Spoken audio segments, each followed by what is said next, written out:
সুপ্রিয় অষ্টম শ্রেণীর শিক্ষার্থী, তোমরা সবাই কেমন আছো? আশা করি সবাই ভালো আছো।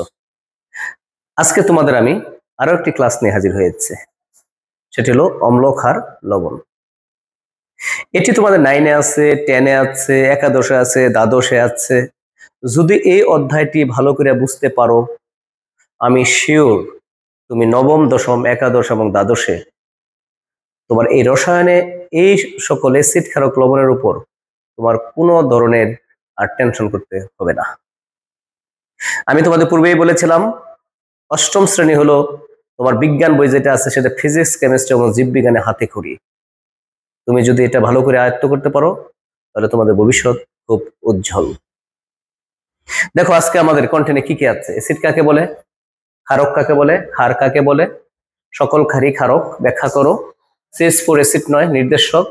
তারপর আমরা হাতে কলমে পরীক্ষা করে দেখবো অ্যাসিডকে, ক্ষারককে, তারপরে এদের ব্যবহার কি, অ্যান্টাসিড কেন খেতে হয়, অ্যাসিড এবং ক্ষারের ধর্ম, এবং তোমার জিঙ্ক, HCl পরীক্ষা, বিভিন্ন ধরনের বিক্রিয়া যেগুলো আছে সেগুলো। দেখো অষ্টম শ্রেণী অম্ল, ক্ষারক, লবণ একটি অধ্যায়। এটা হলো তোমার দশম অধ্যায়।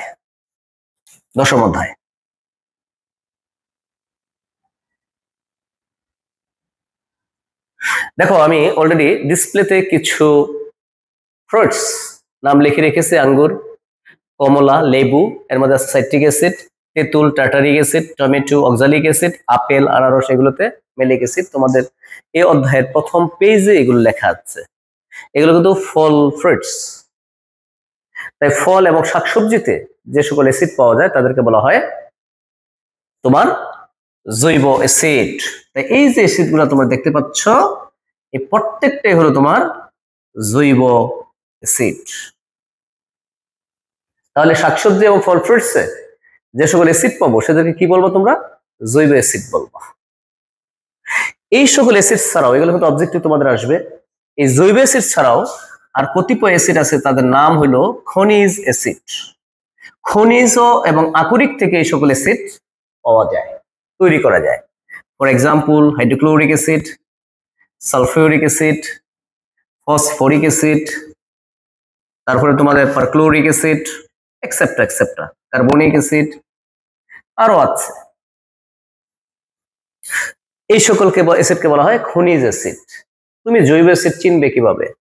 যেমন ধরো এরা খনিজ অ্যাসিড, আর জৈব অ্যাসিড হলো মনে করো COOH, COOH, এরকম একটা অ্যাসিড, অক্সালিক অ্যাসিড তোমাদের টেক্সট বইয়ে দেওয়া আছে, এর নাম অক্সালিক অ্যাসিড। অর্থাৎ যে সকল অ্যাসিডে এই মূলকটা থাকে তাদেরকে বলবো জৈব অ্যাসিড। সিম্পল। যেমন ধরো লাল পিঁপড়া, তোমরা দেখেছো লাল পিঁপড়া, এই লাল পিঁপড়ার মুখে এই অ্যাসিড থাকে। তাই লাল পিঁপড়া কামড়াইলে আমাদের জলে চুলকায়, এই অ্যাসিড থাকে। তাহলে দেখো এটা জৈব অ্যাসিড। তাহলে এটা একটা জৈব অ্যাসিড, এটা একটা জৈব অ্যাসিড। দেখো COOH আছে, COH আছে, COOH আছে, কিন্তু এদের মধ্যে কোনো কিন্তু COH নাই। তাই এরা হলো জৈব অ্যাসিড। এরা শাকসবজি, ফল, ফ্রুটসে থাকে, আর এগুলো খনিজ অথবা আকরিক থেকে আমরা তৈরি করতে পারি। তাই এদের নাম হলো খনিজ অ্যাসিড। তাহলে অ্যাসিড আপাতত দুইটা প্রকার পেলে, একটা হলো খনিজ অ্যাসিড, আরেকটি হলো তোমার জৈব অ্যাসিড। এখন অ্যাসিড কাকে বলে? তুমি কাকে অ্যাসিড বলবা? বলতেছে যে সকল যৌগের মধ্যে প্রতিস্থাপনীয় হাইড্রোজেন থাকবে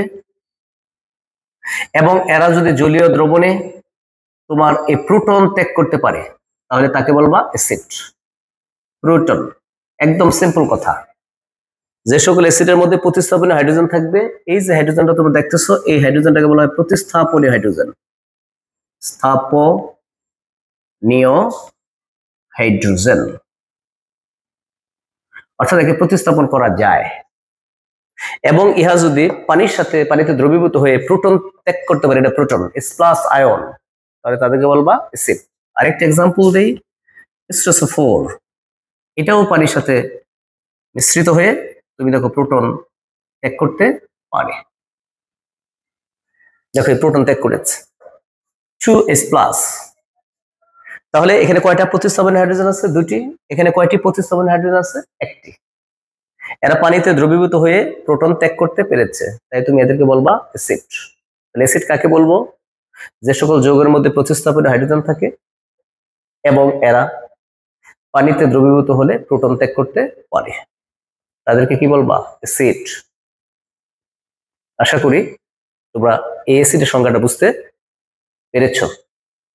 দেখো CH4 মিথেন, বাসাবাড়িতে তোমাদের সিলিন্ডার গ্যাস করে রান্না যে করো সেটা হলো বিউটেন, কিন্তু পাইপ লাইনের মাধ্যমে যে গ্যাস দিয়ে রান্না করো এর নাম হলো মিথেন, CH4 মিথেন।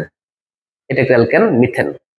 এই মিথেন গ্যাস দিয়ে আমরা পাইপ লাইনে বাসাবাড়িতে যেটা রান্না করি সেটা হলো মিথেন গ্যাস। দেখো এই গ্যাসের মধ্যে 4টি হাইড্রোজেন আছে, 4টি হাইড্রোজেন, কিন্তু এগুলো একটাও প্রতিস্থাপনীয় হাইড্রোজেন নয়। এখানে 4টির একটিও প্রতিস্থাপনীয় হাইড্রোজেন নয়।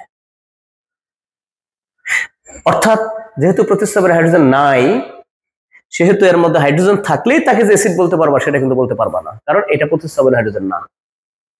এ পানির সাথে বিক্রিয়া করে প্রোটন তৈরি করতে পারে না।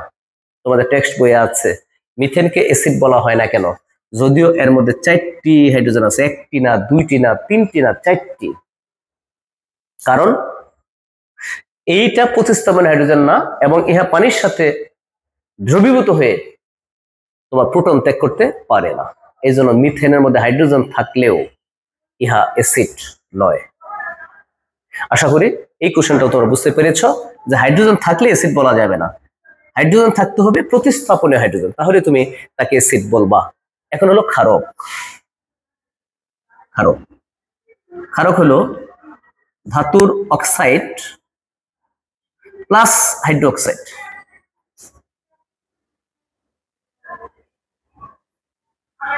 সমীকরণের মাধ্যমে বললাম আমরা ধাতুর অক্সাইড এবং হাইড্রোক্সাইড ইকুয়াল টু ক্ষারক।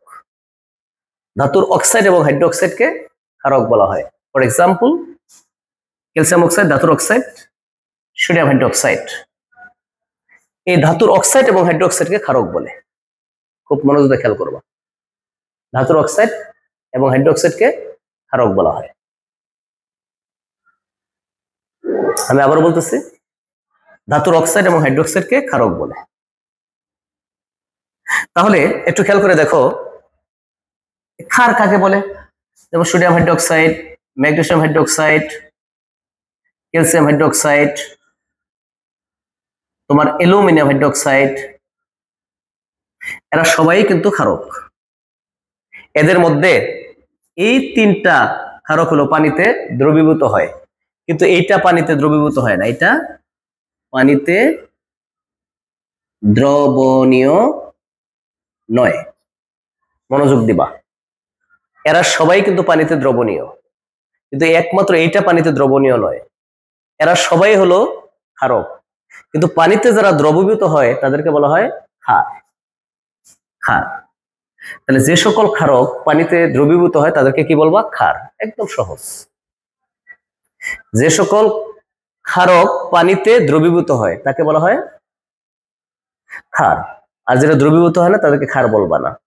তাহলে এখানে 1 2 3 4টাই হলো ক্ষারক, এর মধ্যে এই 3টা হলো ক্ষার আর এটা ক্ষার নয়। তাই সকল ক্ষার ক্ষারক, এরা কিন্তু সবাই ক্ষারক। দেখো ক্ষারক, এরা সবাই ক্ষারক, আবার এই ক্ষারগুলোও ক্ষারক। তাই সকল ক্ষার ক্ষারক, কিন্তু সকল ক্ষারক ক্ষার নয়। দেখো এটা ক্ষারক কিন্তু ক্ষার নয়, কারণ এটা পানিতে দ্রবীভূত হয় না। আমি আবার বলতেছি, সকল ক্ষারই ক্ষারক। দেখো এরা ক্ষার, কিন্তু এরা ক্ষারকও কিন্তু, কিন্তু এটা ক্ষারক কিন্তু এটা ক্ষার না। কারণ কেন? এটা পানিতে দ্রবীভূত হয় না। যে সকল ক্ষারক পানিতে দ্রবীভূত হবে তাদেরকে তুমি কি বলবা? ক্ষার বলবা। তাই একটা প্রায়শই তোমাদের কোশ্চেন আসে, সকল ক্ষারই ক্ষারক কিন্তু সকল ক্ষারক ক্ষার নয়। যদি এটা আসে তাহলে তুমি ক্ষারের সংজ্ঞা দিবা, ক্ষারকের সংজ্ঞা দিবা, এরপর এক্সাম্পল দিবা, লাস্টে একটা লাইন লিখে দিবা। অতএব বলা হয় যে সকল ক্ষারই ক্ষারক কিন্তু সকল ক্ষারক ক্ষার নয়। ধাতুর অক্সাইড এবং হাইড্রোক্সাইডকে কি বলবা? ক্ষারক বলবা। ধাতুর অক্সাইডকে এই যে একটা অক্সাইড ক্যালসিয়াম অক্সাইড, হাইড্রোক্সাইডকে এটা। হাইড্রোক্সাইড বুঝছো কিভাবে? ওএইচ আছে, ওএইচ হলো হাইড্রোক্সাইড। আর যে সকল ক্ষারক পানিতে দ্রবীভূত হয় তাদেরকে বলা হয় ক্ষার, আর যেটা দ্রবীভূত হয় না তাদের ক্ষার বলবা না। তাই সকল ক্ষারই ক্ষারক কিন্তু সকল ক্ষারক ক্ষার নয়। আশা করি ক্ষার এবং ক্ষারক তোমরা বুঝতে পেরেছ। এখন হলো নির্দেশক কাকে বলে, ভেরি ভেরি ইম্পর্টেন্ট কোশ্চেন। নির্দেশক এগুলা তোমার হায়ার এডুকেশনের কিন্তু এগুলো সব আছে, ক্ষার, ক্ষারক আছে, লবণ আছে, নির্দেশক আছে। এই নির্দেশক হলো ইন্ডিকেটর। নির্দেশক ইংরেজিতে বলা হয় ইন্ডিকেটর। বলে না আমি ইন্ডিকেট করি তুই দোষী, ইন্ডিকেট মানে নির্দেশ করি, আমি নির্দেশ করলাম তুই দোষী, এরকম ইন্ডিকেটর মানে নির্দেশক। নির্দেশ করে, এখন কি নির্দেশ করবে যে একটি দ্রবণ অম্লীয় নাকি ক্ষারীয় নাকি নিরপেক্ষ। তোমরা জানো, যেমন ধরো এটার মধ্যে আমার অ্যাসিড আছে, এটা অম্লীয়, এটার মধ্যে আমার ক্ষারক আছে, এটা ক্ষারীয়। তাহলে নির্দেশক নির্দেশ করবে, তুমি তো আমি বলে দিছি দেখে তুমি বুঝতেছো যে হ্যাঁ এটা স্যার আপনি অ্যাসিড বলছেন তাই অ্যাসিড, এটা স্যার আপনি ক্ষার বলছেন তাই ক্ষার। কিন্তু এটা তো এমনি বললে হবে না, নির্দেশক নির্দেশ করে দিবে। একটু পরে আমি দেখবো হাতে কলমে যে নির্দেশক কিভাবে নির্দেশ করে। একটি দ্রবণ অ্যাসিডীয় না ক্ষারীয় নাকি নিরপেক্ষ তা নির্দেশ করে যে বস্তু তাকে বলা হয় নির্দেশক। নির্দেশক মানে নির্দেশ করবে, কি নির্দেশ করবে যে একটা দ্রবণ অম্লীয় হবে নাকি ক্ষারীয় হবে নাকি নিরপেক্ষ হবে, তাকে নির্দেশক বলা হয়। নির্দেশক অনেক রকম হইতে পারে, যেমন ধরো লিটমাস পেপার। লিটমাস পেপার, যেমন ধরো আমি লিটমাস পেপার তোমাদের জন্য এখানে এনে রেখে দিয়েছি, দেখো এই যে লিটমাস পেপার। পেপার মানে কাগজ, লাল লিটমাস, নীল লিটমাস, লিটমাস পেপার একটা নির্দেশক।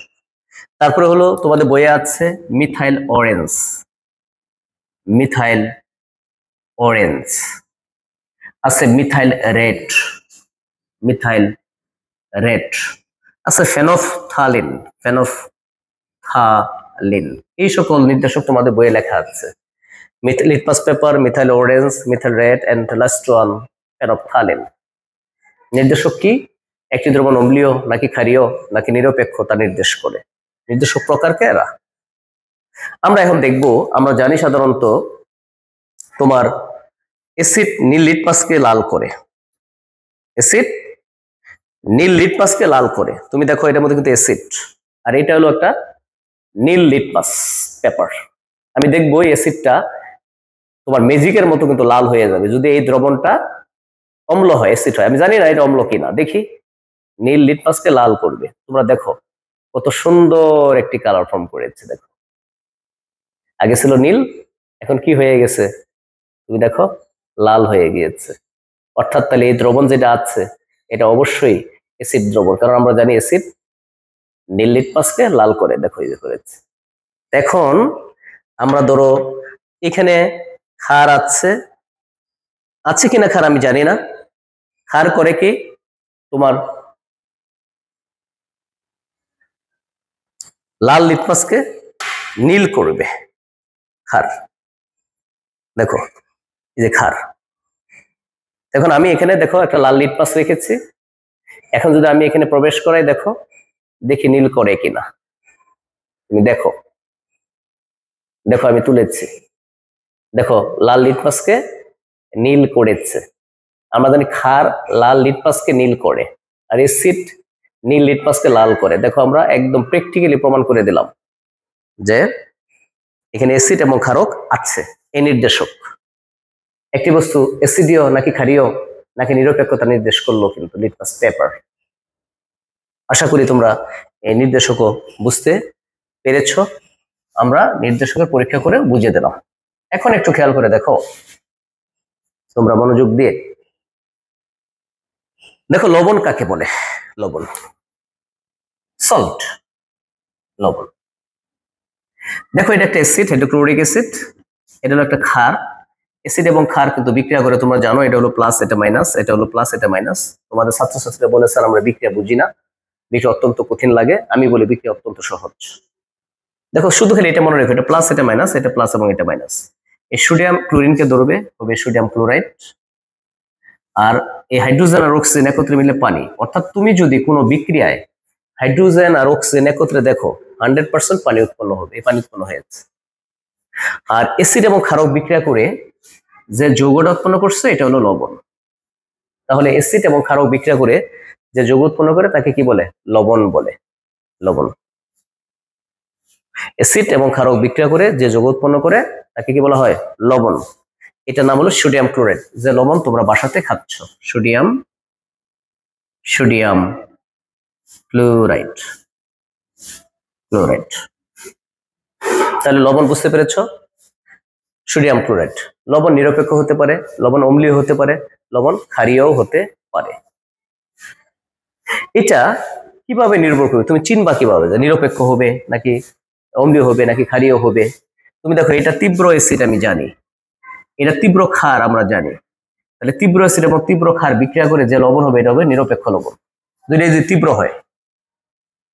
এখন ধরো আমি একটা তীব্র অ্যাসিড নিচ্ছি কিন্তু ক্ষার নিয়েছি দুর্বল, দেখো ক্ষার নিয়েছি দুর্বল, এটা দুর্বল দুর্বল, আর এটা নিচ্ছি তীব্র।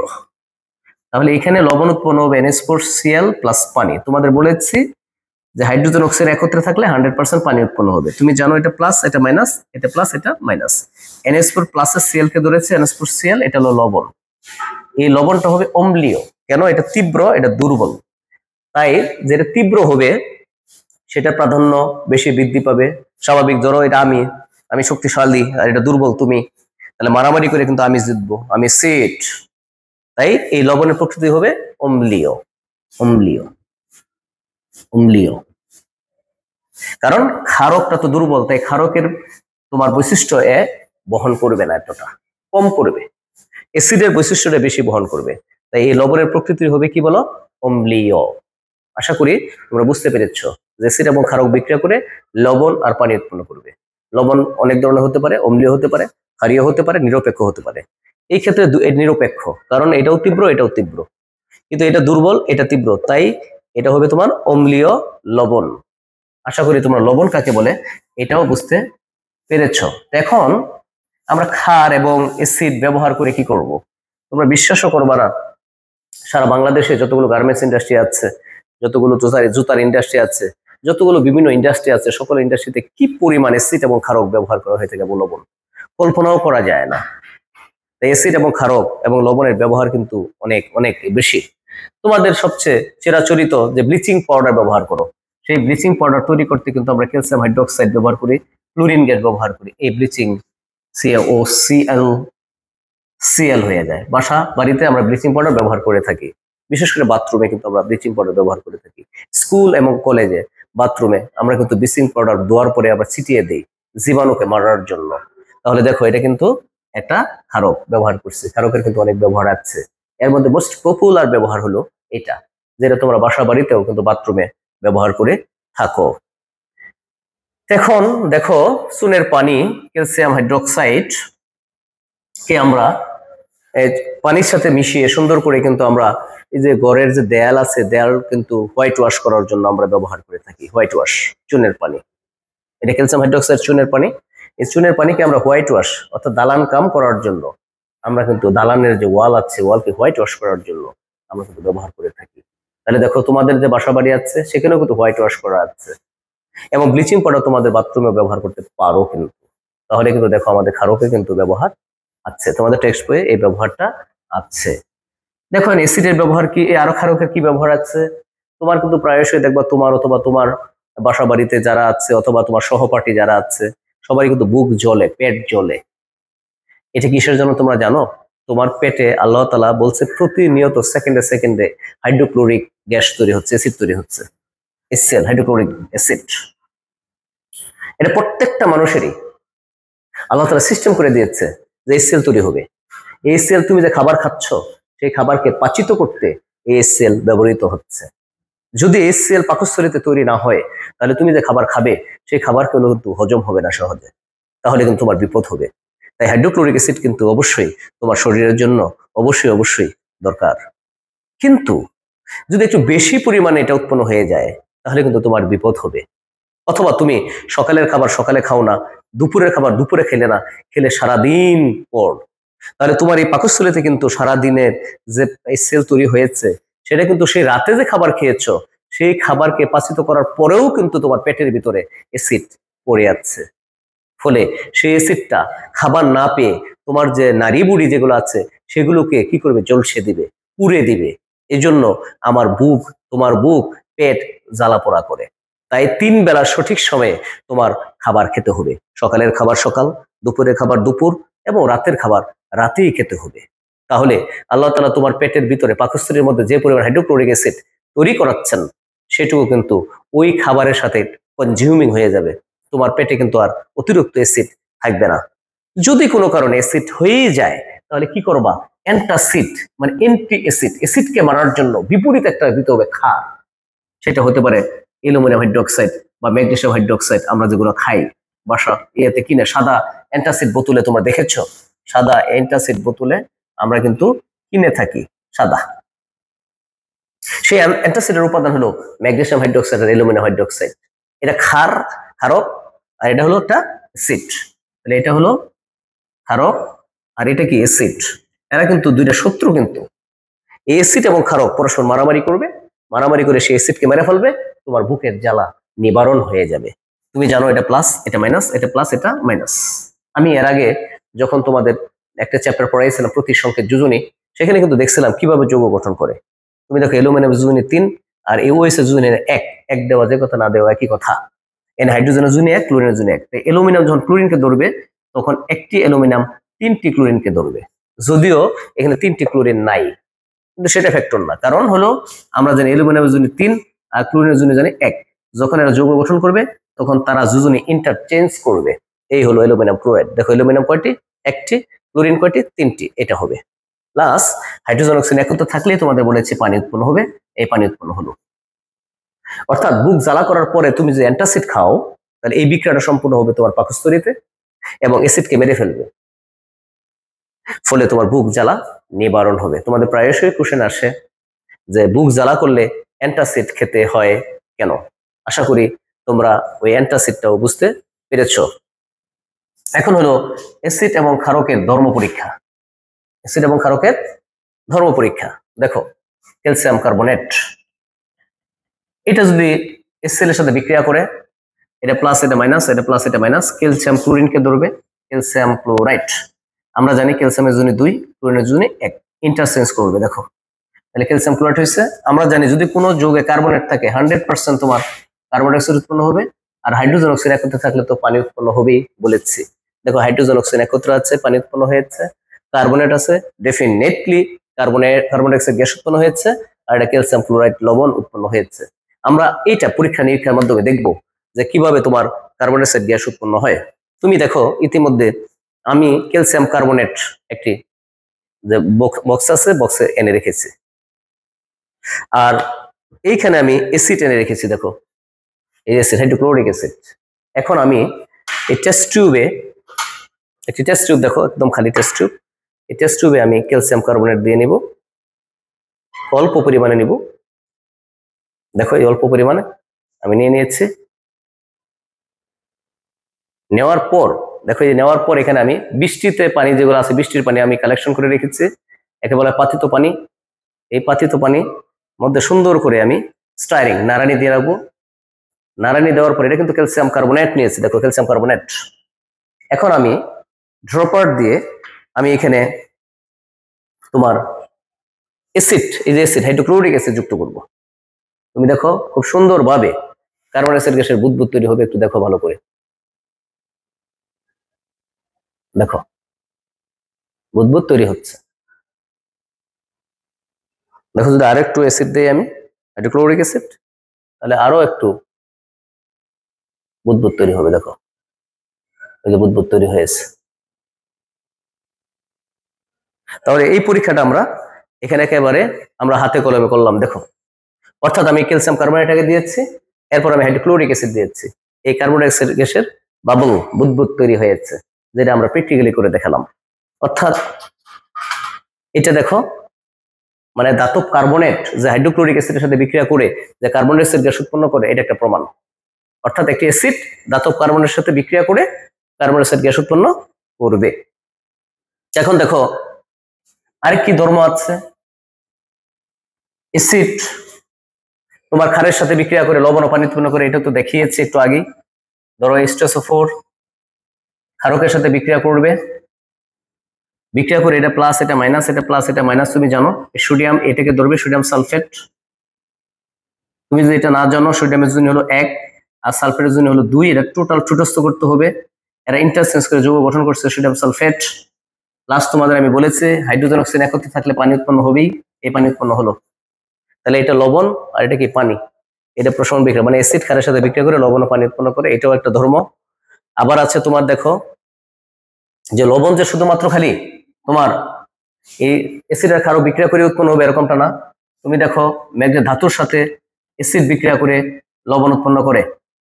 দেখো এটা ম্যাগনেট ধাতু, ধাতুর প্লাস, এটা প্লাস এটা মাইনাস, এই ম্যাগনেসিয়াম ক্লোরিনকে ধরবে ম্যাগনেসিয়াম ক্লোরাইড আর হাইড্রোজেন গ্যাসের বুদবুদ তৈরি হবে। দেখো আমরা জানি এর পূর্বের চ্যাপ্টারে পড়েছিলাম ম্যাগনেসিয়ামের জন্য 2, ক্লোরিনের জন্য 1, এরা ইন্টারচেঞ্জ করবে, ইন্টারচেঞ্জ করে দেখো ম্যাগনেসিয়াম একটা, ক্লোরিন করা হয়েছে 2টা, এই ম্যাগনেসিয়াম ক্লোরাইড উৎপন্ন হয়েছে। এই ম্যাগনেসিয়াম ক্লোরাইড কিন্তু লবণ, অর্থাৎ অ্যাসিড ধাতুর সাথে বিক্রিয়া করে ওই ধাতু রেসপেক্টিভ লবণ উৎপন্ন করবে আর হাইড্রোজেন গ্যাসের বুদবুদ তৈরি করবে। আশা করি তোমরা অ্যাসিড, ক্ষারক, লবণ এবং এদের যে বহুবিধ ব্যবহার এটা এই চ্যাপ্টারে বুঝতে পেরেছ। আমি আবার একটু জাস্ট 2 মিনিট তোমাদেরকে একটু স্মরণ করে দেবো আজকে কি কি পড়লাম। পড়েছে অ্যাসিড কাকে বলে, অ্যাসিড কত প্রকার, যে সকল যৌগের মধ্যে প্রতিস্থাপনে হাইড্রোজেন থাকবে এবং এরা যদি জলীয় দ্রবণে প্রোটন ত্যাগ করতে পারে তাদেরকে অ্যাসিড বলবা। অ্যাসিড 2 প্রকার, কিছু জৈব অ্যাসিড আছে যেগুলো ফল ফ্রুট শাকসবজির মধ্যে থাকে, যেমন তেঁতুলের মধ্যে টার্টারিক অ্যাসিড থাকে, তোমাদের এক্সাম্পল দেখিয়েছে। লেবুর মধ্যে সাইট্রিক অ্যাসিড থাকে। আর জৈব অ্যাসিড গুলো চিনবে কিভাবে, বন্ধন COH দেখে। আর কিছু আছে খনিজ অ্যাসিড, যেগুলো খনিজ অথবা আকরিক থেকে প্রিপারেশন করা হয়, তৈরি করা হয়।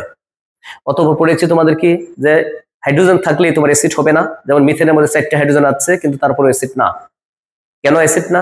কারণ মিথেনের মধ্যে 4টি হাইড্রোজেন আছে, সেটা প্রতিস্থাপনীয় হাইড্রোজেন নয় এবং পানির সাথে বিক্রিয়া করে তারা প্রোটন ত্যাগ করতে পারে না, এই জন্য মিথেনকে অ্যাসিড বলা হয় না। Very very important question. এরপরে তোমাদের নির্দেশক কাকে বলে?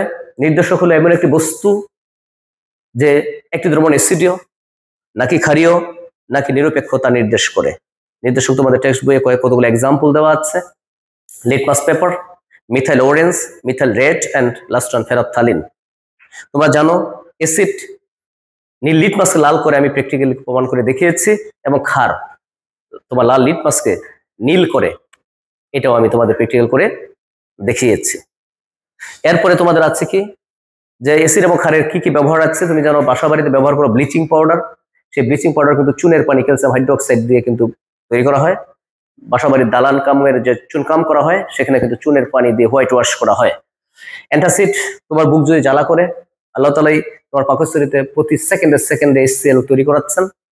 সেই HCl যদি বেশি হয়ে যায় তাহলে বুক জ্বালা করে, সেই অ্যাসিডকে প্রশমিত করার জন্য, নষ্ট করার জন্য ক্ষার খাওয়া হয়। ক্ষার হলো অ্যান্টাসিড, মানে অ্যাসিডের বিপরীত, হতে পারে aluminium hydroxide and magnesium hydroxide. তারপরে অ্যাসিডের ধর্ম দেখেছি, অ্যাসিড তোমার ক্ষারের সাথে বিক্রিয়া করে লবণ ও পানি উৎপন্ন করে। ধাতব কার্বনের সাথে বিক্রিয়া করে তুমি দেখালাম কার্বন ডাইঅক্সাইড গ্যাসের বুদবুদ তৈরি করে, সেটা পরীক্ষা করে দেখিয়েছে। এবং ধাতুর সাথে বিক্রিয়া করে হাইড্রোজেন গ্যাস উৎপন্ন করে। তাহলে কি দাঁড়ালো? ধাতব কার্বনের সাথে বিক্রিয়া করে কার্বন ডাইঅক্সাইড গ্যাসের বুদবুদ তৈরি করবে, তারপরে অ্যাসিডের সাথে ক্ষারের সাথে বিক্রিয়া লবণ ও পানি উৎপন্ন করবে, তারপর তোমার ধাতুর লগে বিক্রিয়া করে হাইড্রোজেন গ্যাসের বুদবুদ তৈরি করবে। আশা করি এই অধ্যায় যেটা আছে 10ম অধ্যায় অম্ল, ক্ষারক এবং লবণ, তোমরা আজকের এই ক্লাসে বুঝতে পেরেছ। তোমাদের যদি মিনিমাম একটু উপকার হয় তাহলে তোমাদের যে ফ্রেন্ড সার্কেল আছে সবাইকে এটা শেয়ার করবে, বেশি বেশি কমেন্ট করবে, লাইক করবে। সবাই ভালো থাকবে, দোয়া করি তোমাদের সুন্দর জীবন গড়ে উঠুক এবং তোমরা সফল হও। আল্লাহ হাফেজ।